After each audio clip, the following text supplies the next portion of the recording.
Hello and welcome to part 2 in this 5-part video series where we talk about the touchy subject of violence in social life, particularly in the nightlife venues of modern Western cities. In the first video, we talked about why nightlife is relatively violent, and we understood that it has to do with its tendency to bring out the animal, the primal instincts in humans. So now let's talk about the first level of social violence and discuss a real-world scenario that happened to me, that happened in variations to most of my clients at some point, that's going to happen to you if you go out there and socialize in the nightlife.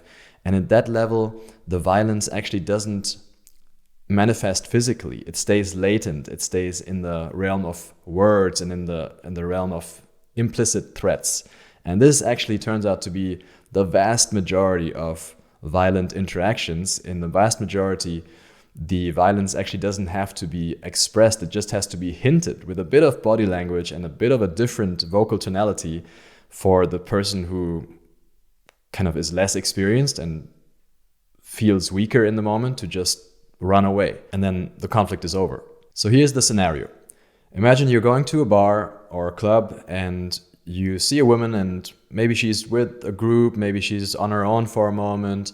And you just go up to her, you start talking, and it kind of goes all right. You have a short conversation. She's giving you pretty good signals, and you enjoy the conversation. But after a couple of minutes, some random dude just comes in, kind of squeezes between the two of you, and says, "Hey man, get lost."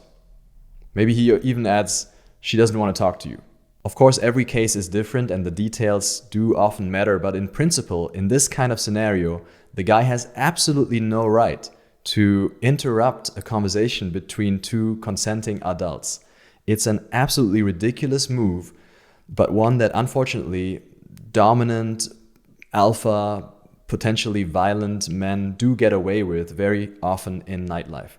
He's kind of using the law of the strongest and acting on this archaic idea that he has a claim on these women, or he is the protector of these women. And even though it's ridiculous, it's not so easy to respond. And if you don't know what to do in that situation, those bullies will exploit that.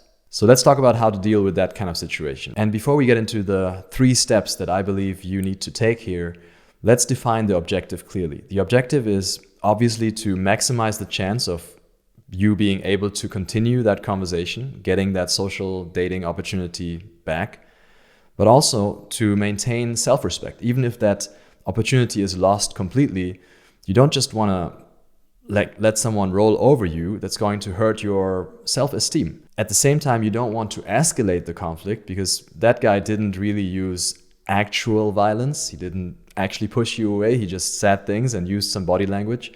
So you want to kind of stay on that level and not provoke more. So how do we achieve that? There's 3 steps.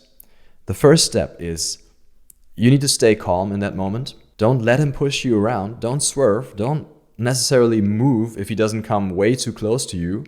And then you want to really pull the support away under his implicit assumptions. His intervention is obviously based on his understanding of the relationship between him and the woman. He somehow feels he needs to protect her, right? So the key thing in this step now is to speak back to this guy in a very civilized, in a very composed way, and find out about the nature of the relationship between him and the woman.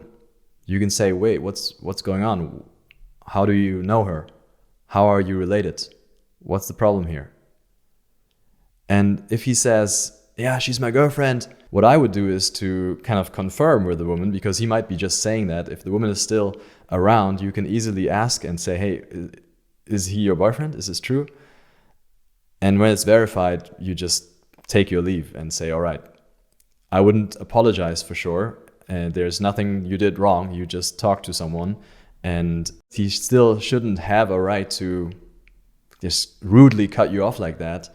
But it's probably not worth fighting." Usually this is not going to be the case, because if she was actually there with her boyfriend, she probably would have told you rather early on. So usually what will happen is that he will say something like, "Yeah, she's my friend," or "We are all in a group," and blah, blah, blah. And so when he says that, then the step 2 is to try to actually involve her back into the conversation and to show both of them how this would have been dealt with on a civilized level.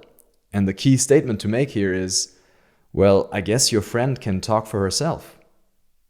If she's still around within earshot, you can say, I guess you can talk for yourself. We had a good conversation here and I would love to continue this. Thereby, you're bringing it back to that civilized level, and you're also holding up a mirror to both of those people, and you make them sit a little bit in the pain and in the awkwardness of their primitive behavior.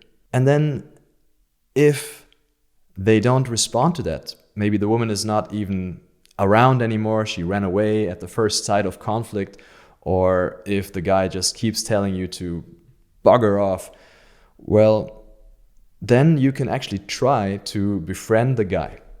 Again, from this place of composed, civilized, calm demeanor, you can just talk to the guy a little bit. This has happened to me before, and I just started inquiring about the group and found out what his relationship was with the group, and it turned out he was just a bit worried and overprotective, because in some places, yeah, it is dangerous for women.